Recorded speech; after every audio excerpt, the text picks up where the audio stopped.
Sebelum melanjutkan, jangan lupa subscribe dulu, terima kasih. Bab 172 Apa yang kamu lakukan? Kepala Ketidak dapat menahan diri untuk tidak menatap dokter hantu di hadapannya dari ujung kepala sampai ujung kaki, mengamatinya. Dia tidak dapat melihat wajah dokter hantu dengan jelas, tetapi dari sikap dan tingkah lakunya, pria itu setidaknya harus berusia lebih dari 20 tahun. Siapa yang mengira bahwa dia tiba-tiba akan mengaku baru berusia 15 tahun? Pada saat itu, dia tidak dapat menahan diri untuk tidak curiga, apakah benar baginya untuk mempertaruhkan seluruh reputasi pasar gelap Green Galop pada pria ini. Saat ketua tiba-tiba mendapati dahinya dipenuhi keringat dingin, Ling Mohan menatap Feng Jiu dalam-dalam karena dia tahu bahwa pihak lain telah mengenalinya, sepenuhnya menyadari bahwa dialah penyusup berjubah hitam yang telah menyelinap ke sumber air panas malam itu. Seorang lelaki paruh baya lain melangkah ke arah mereka, tatapannya menyapu dengan jijik ke arah sosok Feng Jiu yang merah menyala sebelum dia menoleh ke ketua ke dan berkata sambil mencibir, 15. Haha, ketua ke. Dari mana kau menggali anak kecil seperti itu yang belum disapih dari susunya? Apakah pasar gelap tidak punya orang lain?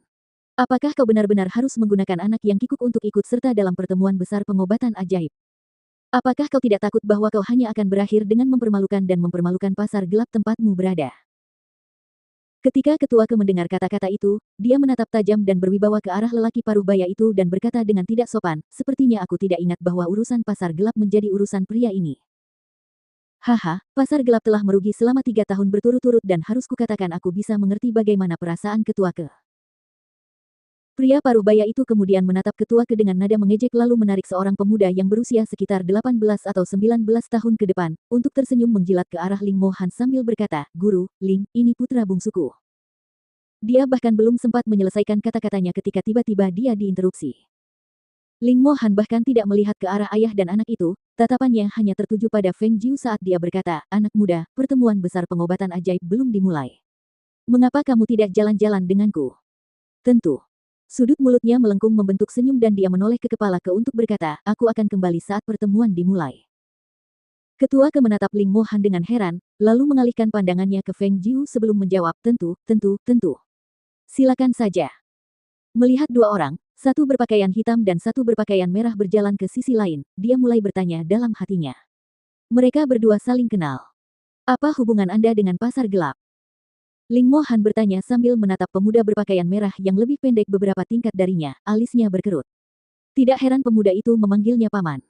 Berdiri bersama, pemuda itu memang terlihat seperti anak kecil yang belum dewasa sepenuhnya.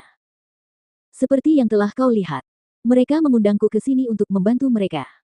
Mereka ingin aku memenangkan kembali posisi teratas untuk mereka, kata Feng Jiu dengan santai, sambil mencari sebuah batu sebelum ia duduk di atasnya. Matanya sedalam danau purba ketika dia menatap penuh selidik ke arah pemuda berjubah merah di hadapannya lalu dia bertanya, apakah aku pernah melihatmu sebelumnya? Mendengar ucapannya itu, Feng Jiu menatapnya, tatapannya yang tersenyum tipis diwarnai dengan sedikit godaan. Paman, apakah kamu masih mengenakan celana dalam merah itu? Begitu suaranya jatuh, matanya bersinar lapar seperti serigala saat dia menatapnya dengan tatapan jorok, sambil tersenyum dia berkata, sebenarnya aku juga suka warna merah. Lihat, aku sendiri memakai warna merah. Kata-kata itu membuat Ling Mohan tiba-tiba merasakan hawa dingin yang sangat jahat. Terutama ketika tatapan pemuda itu menatapnya dengan begitu terang-terangan seperti serigala yang lapar, yang membuatnya merasa sangat tidak nyaman. Ia berpikir dalam hatinya, pemuda ini tidak mungkin mempunyai kebiasaan yang tidak baik seperti itu, bukan?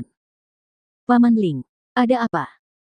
Tidak diketahui sejak kapan Feng Jiu mencondongkan tubuhnya untuk datang tepat di hadapannya, tubuhnya sudah hampir menempel di dadanya saat dia mengajukan pertanyaan-pertanyaannya. Apa yang sedang kamu lakukan? Wajah Ling Mohan berubah dingin dan dia segera mundur beberapa langkah. Aku tidak melakukan apapun. Feng Jiu berseru polos. Wajahnya menjadi gelap saat dia menatap pemuda itu, suaranya dalam dan rendah saat dia memarahi dengan nada dingin, seorang pria harus bertindak sebagaimana seharusnya seorang pria. Seperti apa yang kamu lakukan sekarang, itu benar-benar memalukan.